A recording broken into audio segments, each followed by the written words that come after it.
بسم اللہ الرحمن الرحیم۔ السلام علیکم۔ آج اس چیپٹر کے اندر میں آپ کو ایک بہت پرانی دنیا میں لے جانا چاہتا ہوں، بہت شروع کی دنیا، جب آدم علیہ السلام کو یہاں بھیجا گیا تھا۔ قصہ آدم تو آپ نے بہت سی کتابوں میں پڑھا ہوگا کہ کس طرح آدم اور حوا علیہ السلام جنت سے زمین پر آئے، اور پھر ان کے بیٹوں حابیل اور قابیل کے بارے میں بھی۔ انفیکٹ تقریباً ہم سبھی نے بچپن میں قابیل اور حابیل کا قصہ سن رکھا ہے کہ کیسے ایک نے دوسرے کا قتل کیا تھا۔ لیکن میں آپ کو اس زمانے میں ایک بالکل مختلف انداز میں لے کر جانا چاہتا ہوں، قرآن اور حدیث کے سائے میں رہ کر آرکیالوجی کی دنیا میں۔ آرکیالوجی یعنی قدیم زمانے کی سائنٹیفک سٹڈی، جو ہمیں اس بہت شروع کی دنیا کے ثبوت دیتی ہے کہ وہ کیسی تھی۔ لکھائی کی ایجاد یا ریکارڈڈ ہسٹری تو صرف چند ہزار سال پہلے کی بات ہے۔ انفیکٹ ہمارے پاس تو سب سے پرانی لکھائی بھی صرف اور صرف 5200 ایئرز اولڈ ہے۔ 5200 سال پرانی مٹی کی ایک چھوٹی سی تختی جو عراق سے ملی تھی، اور اس پر کسی ورکر کو شراب دینے کے متعلق ہدایات لکھی ہوئی ہیں، جس سے پتہ چلتا ہے کہ وہ ایک اچھا بھلا اسٹیبلشڈ معاشرہ تھا۔ لیکن جس دور کی میں بات کر رہا ہوں وہ ان تختیوں سے بہت پہلے کا ہے، جسے ہم عام زبان میں پتھر کا زمانہ کہتے ہیں۔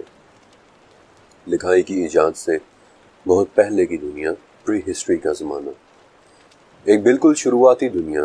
اور اس دنیا میں لے جانے کے لیے میں آپ کو مختلف ممالک، مختلف جنگلوں اور مختلف غاروں میں لے کر جاؤں گا، جہاں ہم حیران کر دینے والی چیزیں دیکھیں گے۔ ان غاروں میں بنی ہزاروں سال پرانی پینٹنگز، پتھر کے زمانے کی قبریں، اور ان قبروں کے اندر چھپے راز۔ لیکن قبریں کیوں؟ کیونکہ مرے ہوں کو دفنانا ایک آئیڈیولوجیکل سسٹم اور ایک معاشرے کا نہ رد ہونے والا ثبوت ہے، اور اسی لیے جب بھی آرکیالوجسٹس انسان کی تاریخ ڈھونڈ رہے ہوتے ہیں تو وہ دفنانے کے طریقوں پر بہت زیادہ غور کرتے ہیں، کیونکہ لوگوں کے دفنانے کا طریقہ ان کے زمانے کی زندگی، موت اور مذہب کے ان کے کانسیپٹس کے بارے میں بڑے واضح ثبوت پیش کرتا ہے کہ وہ لوگ اس وقت کیا سوچتے تھے۔ لیکن اس ٹاپک کی سٹڈی بہت محتاط ہو کر کرنی ہوگی، کیونکہ انسان کے علاوہ کم سے کم 5 سپیشیز ایسی بھی ہیں جنہیں دوسرے جانوروں کو یا اپنی ہی سپیشیز کے دوسرے جانوروں کو دفناتے دیکھا گیا ہے۔ مثلا ہاتھی، زرافہ، ڈولفن، چمپینزی اور کوا۔ بلکہ کینیا میں ایک مرتبہ ہاتھیوں کے ایک جھنڈ کو اپنی مردہ میٹریاخ یعنی جھنڈ کی الفا ہتھنی کی باڈی پر پتے اور شاخیں ڈالتے بھی دیکھا گیا تھا۔ بلکہ انسان کو بیسکلی مردے دفنانا ان 5 میں سے ایک جانور ہی کے ذریعے سکھایا گیا تھا۔ لیکن اس کے متعلق بات کرنے سے پہلے ایک بہت ہی خاص سوال ذہن میں آتا ہے کہ آخر دفنانے کی تاریخ کتنی پرانی ہے؟ اس وقت دنیا میں سب سے پرانی دفن ہوئی ہڈیاں لیوانت میں ہیں۔ لیوانت کا نام شاید آپ نے 2014 میں آئسل یا آئسس یعنی داعش کے حوالے سے بہت سنا ہوگا۔ ان کا ایک دوسرا نام آئسل بھی تھا، آئسل یعنی Islamic State in Iraq and Levant. Levant ایک پورے علاقے کا نام ہے جس میں کئی ملک آتے ہیں، فلسطین، اسرائیل، شام، لبنان، اردن، یعنی کہ یہاں تک کہ ترکی کا کچھ علاقہ بھی۔ یہ ایک پورے ریجن کا نام ہے۔ یہاں پایا جانے والا 1,20,000 سال پرانا مدفن ایکچولی کوئی ایک قبر نہیں بلکہ ایک قبروں کا سلسلہ ہے۔ اسے قبرستان بھی نہیں کہہ سکتے، کیونکہ یہ غاریں ہیں، اور ان غاروں کے اندر جانوروں کی ہڈیاں ہیں، اور کچھ ہڈیاں نامعلوم قسم کی ہیں جو جانوروں کی ہیں یا انسانوں کی، یہ کہنا بہت مشکل ہے، اور وہ سب ایک ساتھ دبی ہوئی ہیں۔ لیکن وہ ہڈیاں اس قدر خستہ حالت میں ہیں کہ انہیں کھودنا اور نکالنا تقریباً ناممکن ہے۔ یہ ہڈیاں اتنی پرانی ہیں کہ یہ ہاتھ لگاتے ہی مٹی ہو جاتی ہیں۔ لیکن کینیا میں ایک ایسی قبر ہے جس کی ہڈیوں کو ہینڈل کیا جا سکتا ہے۔ وہ قبر آج سے 78,000 سال پہلے کسی نے اپنے 2.5 یا 3 سال کے بچے کے لیے بنائی تھی۔ انفیکٹ اس قبر میں موجود ہڈیوں کو نام بھی مٹوٹو کا دیا گیا ہے، جس کا سواحلی زبان میں مطلب ایک چھوٹا سا بچہ ہوتا ہے۔ یہ ڈسکوری آج سے صرف 9 سال پہلے ہوئی تھی، اور ابھی بھی ریسرچ چل رہی ہے کہ کیا سپیشیز کے اعتبار سے یہ بچہ کسی انسان کا تھا یا کسی غیر انسانی سپیشیز کا تھا۔ اور میں آپ کو بتا چکا ہوں کہ دفنانے کا عمل انسان کے علاوہ کئی دوسری مخلوقات بھی کرتی ہیں، اور یہی کچھ قابیل والے معاملے میں ہوا تھا۔ سورہ مائدہ کہ پھر اللہ نے ایک کوے کو بھیجا کہ جو زمین کھود رہا تھا تاکہ وہ اسے یعنی قابیل کو دکھائے کہ وہ کس طرح اپنے بھائی کی لاش کو چھپا سکے۔ تو وہ کہنے لگا کہ ہائے افسوس، میں اتنا گیا گزرا ہو گیا کہ اس کوے کی طرح اپنے بھائی کی لاش کو دفنا دیتا۔ سو وہ بڑا ہی شرمندہ ہوا۔ اور یہ وہ پہلا دفن تھا جو بنی آدم یعنی آدم علیہ السلام کے 2 بیٹوں میں سے ایک نے کیا تھا۔ لیکن قابیل نے حابیل کا قتل کیوں کیا؟ ابن عباس اور ابن مسعود کے مطابق جس لڑکی سے حابیل کی شادی ہونی تھی، اسی لڑکی سے قابیل بھی شادی کرنا چاہتا تھا۔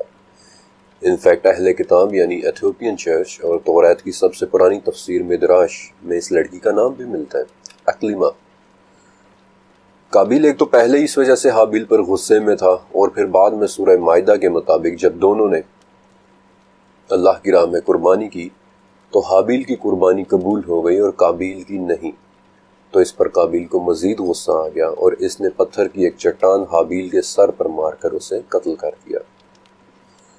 پتھر کی چٹان کے ذریعے قتل والی بات ابن کثیر کی تفسیر میں بھی ہے، اور پہلی صدی یعنی حضرت عیسیٰ علیہ السلام کے صرف 100 سال بعد لکھی جانے والی ایک لیٹن کتاب اینٹیکویٹاتم بیبلیکارم یعنی کہ بائبل کی تاریخ میں بھی ہے، اور اس میں یہ بھی لکھا ہے کہ اس وقت قابیل کی عمر صرف 15 سال تھی۔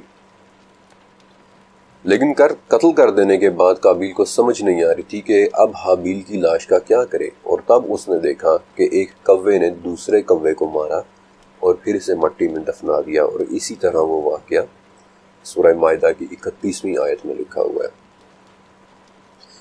میں آپ کو پہلے بتا چکا ہوں کہ کوا ان 5 سپیشیز میں سے ایک ہے جنہیں دوسرے کووں کو دفناتے ہوئے دیکھا گیا ہے۔ حابیل کے بعد آدم علیہ السلام کے تیسرے بیٹے شیس علیہ السلام پیدا ہوئے۔ شیس کا مطلب ہے اللہ کے نام کا تحفہ، اور آدم اور حوا علیہ السلام نے ان کا نام شیس اس لیے رکھا کیونکہ اللہ نے انہیں حابیل کے قتل کے بعد شیس عطا کیے تھے، جو آگے چل کر ایک بہت بڑے پیغمبر بھی بنے۔ انفیکٹ حضرت ابو ذر رضی اللہ تعالیٰ عنہ روایت کرتے ہیں کہ آپ صلی اللہ علیہ وسلم نے فرمایا تھا، اللہ تعالیٰ نے 100 صحیفے نازل کیے ہیں، جن میں سے 50 صحیفے تو صرف حضرت شیس علیہ السلام پر ہی اترے تھے۔ شیس علیہ السلام کو اہل کتاب بھی سیت کے نام سے جانتے ہیں، اور آپ نے شیس کا نام ضرور ذہن میں رکھنا ہے، آگے چل کر ان کا کردار بہت اہم ہوگا، اور میں آپ کو ان کے متعلق کافی کچھ بتاؤں گا بھی کہ انہیں کیا خاص تعلیمات اور علم دیا گیا تھا، اور حضرت آدم علیہ السلام نے انہیں کیا کچھ بتایا تھا۔ رہا قابیل، تو بک آف جوبلیز جو توریت پر کیا گیا ایک بہت ہی قدیم کام ہے۔ حابیل کو قتل کرنے کے بعد قابیل اس جگہ سے ناد کی سرزمین میں چلا گیا تھا، the land of نوڈ، کہ جو آج کے یمن کے شہر عدن کے پاس ایک جگہ ہے۔ وہاں اس نے پتھر کی چٹانوں سے ایک گھر بنایا، اور اسی گھر کی چھت اس پر گر پڑی تھی، یعنی جیسے ایک چٹان سے اس نے اپنے بھائی کو قتل کیا تھا، اس کا اپنا انجام بھی ویسے ہی چٹانوں کے نیچے جب دب جانے سے ہوا۔ ان میں حقیقت کیا ہے، واللہ اعلم۔ اب ایک اہم سوال کہ حابیل اور قابیل کا یہ واقعہ کب ہوا تھا؟ قرآن و حدیث میں ان واقعات کی کوئی ٹائم لائن نہیں بتائی گئی، لیکن آرکیالوجی میں ایک بات بڑی وضاحت کے ساتھ نظر آتی ہے۔ پچھلے 50,000 سال کے اندر یا پھر نیانڈرتھیلز کے بعد سے ہمیں جتنی بھی انسانی قبریں ملی ہیں وہ کوئی سادہ سے مدفن نہیں ہے، بلکہ یوں لگتا ہے کہ انہیں اہتمام سے دفن کیا جاتا تھا۔ مثلاً رشیا کا سنگیر بریل، یہ ماسکو کے قریب آج سے 32,000 سال پرانی ایک بڑی عجیب سی قبر ہے۔ اس قبر کے اندر ایک جوان شخص کا ڈھانچہ ہے جسے کسی اوزار سے مارا گیا تھا، اور اس کے پورے جسم پر ہاتھی دانت سے بنے 3000 موتیوں کی ایک جھالر ہے۔ اس کے قریب 2 بچے بھی دفن تھے، اور ان پر بھی اسی طرح کی جیولری تھی، لیکن ان بچوں کی کھوپڑیاں اور ہڈیاں ایسی ہیں جیسے اب نارمل لوگوں کی ہوتی ہیں، بہت چھوٹی اور بالکل مڑی ہوئی۔ لیکن ایک بڑی اہم بات ہے کہ ان تینوں باڈیز کو، ان تینوں اجسام کو ریڈ اوکر یعنی قدرتی سرخ مٹی سے لیپا گیا تھا۔ یہ مٹی پاکستان میں بھی گیرو کے نام سے ملتی ہے، اور یہ ایک قدرتی پگمنٹ ہے، اٹس اے نیچرل کلر، یعنی یہ ایسی مٹی ہے جو ایک قدرتی رنگ بھی دیتی ہے، اور آگے چل کر آپ دیکھیں گے کہ سرخ مٹی کے پیچھے کوئی نہ کوئی خاص بات ضرور تھی۔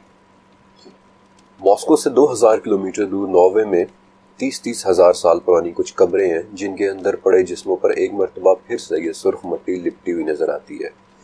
ہاں، یہ الگ بات ہے کہ ان قبروں میں مرنے والوں کے ساتھ پھر مچھلی، ہرن اور پالتو بلی تک دفنائے گئے ہیں، بالکل ویسے ہی جیسے بعد میں مصری ایجپشن فیروز نے کیا تھا، مصری فرعونوں نے کیا تھا۔ لیکن ایک اور خاص بات کہ اسکینڈینیوین ممالک میں 25 سے 30 ہزار سال پرانی کچھ برتھنگ ہٹس بھی ملی ہیں جہاں عورتیں اپنے بچوں کی پیدائش کے وقت چلی جایا کرتی تھیں۔ اب اس سے ایک بہت اہم بات پتہ چلتی ہے کہ وہ لوگ یہ بات انڈرسٹینڈ کرتے تھے کہ بچے کی پیدائش ایک اسپیشل ایونٹ ہے، اس کے لیے احتیاط اور پرائیویسی دونوں چاہیے ہوتے ہیں، بالکل ویسی سوچ جیسی آج کا ایک ماڈرن انسان سوچتا ہے۔ رہی بات سرخ مٹی کی، تو یہ معمہ آسٹریلیا میں 14,000 سال پرانی ایک قبر لیک منگو ریمینز میں بھی نظر آتا ہے، اور اس والی قبر کے لیے یہ مٹی یقیناً کہیں بہت دور سے لائی گئی تھی، کیونکہ آسٹریلیا والی قبر کے دور دور تک سرخ مٹی کا کوئی ڈپازٹ نہیں ہے۔ البتہ کچھ جگہوں پر دفنانے کی پریکٹس میں کافی کرپشن بھی نظر آتی ہے، مثلا چائنا کا ایک صوبہ ہے ہینان پروونس، وہاں 4 قبریں ایسی ملی ہیں جن سے پتہ چلتا ہے کہ انہیں انسانی قربانی کے طور پر دفنایا گیا تھا۔ اور اسی طرح اسپین میں ہزاروں سال پرانی قبروں میں سے صرف انہی قبروں کے اندر زیورات اور جیولری پڑی نظر آتی ہیں کہ جو لوگ معاشرے میں کوئی اونچا مقام رکھتے تھے۔ لیکن یہ سب میں آپ کو کیوں بتا رہا ہوں؟ اس سب سے آپ کو کیا پتہ چلتا ہے؟ ان سب باتوں سے یہ پتہ چلتا ہے کہ 50,000 سال سے پہلے کی قبریں کوئی باقاعدہ قبریں تھی ہی نہیں۔ جانوروں، نیانڈرتھلز اور انسان نما ہڈیاں ایک ساتھ غاروں میں پڑی ہوئی ملتی ہیں۔ ان پر کسی قسم کا کوئی مذہبی ریچول ہوا نظر نہیں آتا، مثلا نہ ان کے ساتھ کسی قسم کی کوئی جیولری دفنائی گئی، نہ ان پر کوئی ریڈ اوکر یا سرخ مٹی کا لیپ کیا گیا۔ لیکن دوسری طرف دیکھا جائے تو پچھلے 50,000 سال کے مدفن، ان پر آپ کو واضح انداز میں کسی نہ کسی مذہب، بلیف یا عقیدے کی چھاپ نظر آئے گی۔ کہیں کوئی اپنے مردوں پر 3,000 موتیوں کی جھالر چڑھا رہا ہے، کوئی 14,000 سال پہلے حائفہ یعنی اسرائیل میں اپنے مردوں کے ساتھ پھول دفنا رہا ہے، بلکہ چائنا میں ایک ایسی عورت کی قبر بھی ملی تھی جسے ایک طرح کے کفن میں لپیٹ کر دفنایا گیا تھا۔ یہ لاش آج بھی بیوٹی آف لولان کے نام سے محفوظ ہے۔ اسپین میں اپر پیلیولیتھک یعنی کہ پتھر کا آخری زمانہ، عام الفاظ میں پچھلے 50,000 سال، ان کے اندر بنی کچھ قبریں ایسی بھی ملی ہیں جو اس وقت کے گھروں کے اندر بنائی گئی تھیں۔ یہ بڑی اہم بات ہے، اس سے آرکیولوجیکل سائنس ایک بہت بڑا نتیجہ اخذ کرتی ہے کہ ایک وقت ایسا بھی گزرا ہے جب لوگ اینسیسٹر ورشپ پریکٹس کر رہے تھے، یعنی کہ وہ لوگ اپنے باپ داداؤں کی عبادت کیا کرتے تھے۔ وہ لوگ گھروں کے اندر یہ قبریں عقیدت کی وجہ سے بنا رہے تھے۔ اس ٹاپک پر تفصیل کے ساتھ میں تھوڑا بعد میں بات کروں گا۔ البتہ یہی اپر پیلیولیتھک یعنی پچھلے 50,000 سال کا وقت وہ دور ہے جس میں دفنانے کے ثبوت ملتے ہیں، باقاعدہ دفنانے کے، پراپر بریلز، آرٹ، جیولری اور کپڑے کے ثبوت ملتے ہیں، لینگویج کے ثبوت ملتے ہیں، بنیادی قسم کی ٹیکنالوجی، اوزاروں میں کمپلیکسٹی اور انسانوں کی دنیا میں مختلف حصوں میں پھیلنے کے ثبوت ملتے ہیں۔ لیکن اس اپر پیلیولیتھک دور میں ایک بہت ہی دلچسپ کانسیپٹ بھی ہے۔ ان 50,000 سال کی آرکیالوجی میں بہت جگہ پر یعنی مختلف گاؤں، بستیوں، آبادیوں کی آرکیالوجی میں خاص شخص کے متعلق ٹریسز ملتے ہیں۔ ایک ایسا شخص جسے آج کی زبان میں شامن کہتے ہیں۔ اب شامن تو ماڈرن ورڈ ہے، یہ آج کے دور کا لفظ ہے، لیکن یہ لفظ پرانی رشین زبان کے لفظ سامن سے نکلا ہے کہ جو بذات خود سائبیریا کے ایک لفظ سا سے نکلا ہے، جس کا مطلب ہے جاننے والا، علم رکھنے والا۔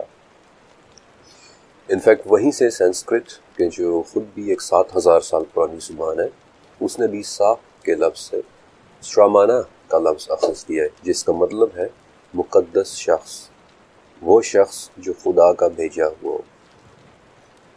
اب بڑی حیرانی کی بات ہے کہ پچھلے 50,000 سالوں میں تقریباً ہر جگہ کی آرکیولوجیکل سائٹس مختلف ادوار میں موجود شامنز کی موجودگی کا پتہ دیتی ہیں۔ علم والے شخص، مقدس شخص، خدا کے بھیجے ہوئے شخص۔ اور اگر اسی لفظ شامن کو عربی میں ٹرانسلیٹ کیا جائے تو میرے خیال میں اس کی عربی ٹرانسلیشن لفظ پیغامبر کے مترادف ہی ہوگی۔ آج کے زمانے میں لفظ شامن ایک خاص سینس میں استعمال ہوتا ہے، یعنی کہ ایک ایسا شخص جو روحانی دنیا کے بجائے صرف آباء و اجداد کی روحوں تک رسائی رکھتا ہو، اور اس کی ایک وجہ بھی نظر آتی ہے۔ ابھی تھوڑی دیر پہلے میں نے آپ کو اسپین میں ملنے والی 29,000 سال پرانی قبروں کے متعلق بتایا تھا جو ان لوگوں نے اپنے گھروں کے اندر بنائی ہوئی تھی، جیسے آج بھی کچھ لوگ کرتے ہیں، اور اس کی وجہ مر جانے والے سے جذباتی وابستگی ہوتی ہے، اور تب بھی ہوتی تھی۔ اس پریکٹس سے آرکیالوجسٹ یہ نتیجہ اخذ کرتے ہیں کہ پری ہسٹری میں ایک وقت ایسا بھی گزرا ہے جب لوگ اپنے آباء و اجداد کی روحوں کی عبادت کرتے تھے۔ اسپین کی ان قبروں کے علاوہ میں آپ کو ایک اور ملک میں لے کے چلتا ہوں، آج سے 13,000 سال پرانا اردن، جہاں عین الغزل میں اس وقت 32 مجسمے موجود ہیں۔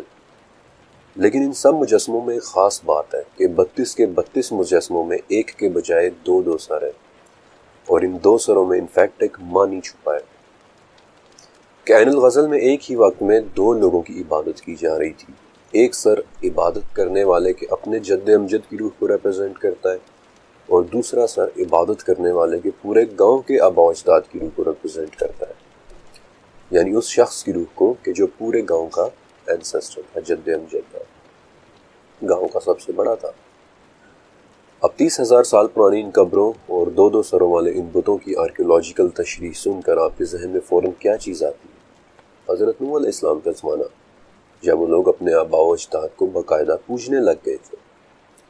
ان لوگوں کے وہ جد امجد جن کا نام سے ذکر سورہ نوح کی 23ویں آیت میں ہے کہ انہوں نے کہا، ہرگز اپنے معبودوں کو نہ چھوڑنا، اور نہ ہی ود کو اور سوا کو اور یغوث کو اور یعوق کو اور نصر کو چھوڑنا۔ یہ 5 نام نوح علیہ السلام کی قوم کی اس پریکٹس کے حوالے سے آتے ہیں جو انہوں نے اپنے آباء و اجداد کی عبادت کی صورت میں شروع کر دی تھی۔ ود ان کے آباء و اجداد میں سب سے بڑے جد امجد کا نام تھا، اور اسپین سے ملے یہ آرکیولوجیکل ثبوت ہمیں دکھاتے ہیں کہ کم سے کم 30,000 سال پہلے انسان اپنے آباء و اجداد کی عبادت کر رہا تھا۔ اسپین اور عین الغزل یہ صرف 2 آرکیولوجیکل سائٹس ہیں۔ اللہ جانتا ہے، اللہ بہتر جانتا ہے کہ دنیا کے باقی ممالک میں ٹنوں مٹی کے نیچے ایسے کون سے راز دفن ہیں جو ہمیں اس زمانے کے متعلق کیا کچھ بتا سکتے ہیں، کیونکہ آباء و اجداد کی عبادت اس وقت بھی کسی ایک جگہ نہیں ہو رہی تھی، اور نہ ہی کسی ایک خاص زمانے میں۔ یہ مختلف زمانوں اور مختلف علاقوں میں ہوتی رہی ہے، جیسا کہ آج بھی زندہ ہے، اور اس وقت بھی دنیا کے 12 ممالک میں کہیں نہ کہیں آباء و اجداد کی عبادت ہو رہی ہے۔ لیکن آرکیالوجی سے ہمیں یہ ضرور پتہ چل جاتا ہے کہ ان کے اپنے آباء و اجداد کی عبادت کرنے والی ایک قوم کم سے کم 30,000 سال پہلے ضرور زندہ تھی۔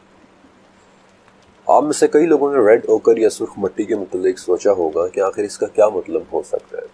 ہزاروں میل دور آسٹریلیا جیسے ایک آئسولیٹڈ بر اعظم پر دفن ہوئے شخص پر سرخ مٹی کی موجودگی سے یہی لگتا ہے کہ سرخ مٹی اس دور میں یقیناً کسی خاص اہمیت کی حامل رہی تھی۔ وہ اہمیت کیا تھی؟ اس کا فائنل جواب آج بھی ہمارے پاس نہیں ہے۔ پری ہسٹری میں کچھ بھی لکھا نہیں گیا تھا، یہ لکھائی کی ایجاد سے پہلے کا دور تھا، اسی لیے ہم زیادہ تر مدد آرکیالوجی سے لیتے ہیں، پھر اسے سمجھنے کی کوشش کرتے ہیں، انٹرپریٹ کرنے کی کوشش کرتے ہیں، اور ابھی تک ہم سرخ مٹی کی اہمیت کو انٹرپریٹ نہیں کر پائے ہیں۔ لیکن میرا ذاتی خیال یہ ہے کہ آدم علیہ السلام کی اولاد پوری دنیا میں پھیل چکی تھی، اور ایک ہی والد کی اولاد ہونے کی وجہ سے وہ سب جانتے تھے کہ ہماری تخلیق مٹی کی ہے، اور شاید اسی لیے موت کے بعد بھی وہ اپنے مردوں کو علامتی طور پر اسی مٹی میں لپیٹ کر اسی مٹی کے سپرد کر دیتے تھے۔ لیکن یہ مٹی صرف سرخ ہی کیوں ہوتی تھی، یہ شاید ہم کبھی بھی نہ جان سکیں۔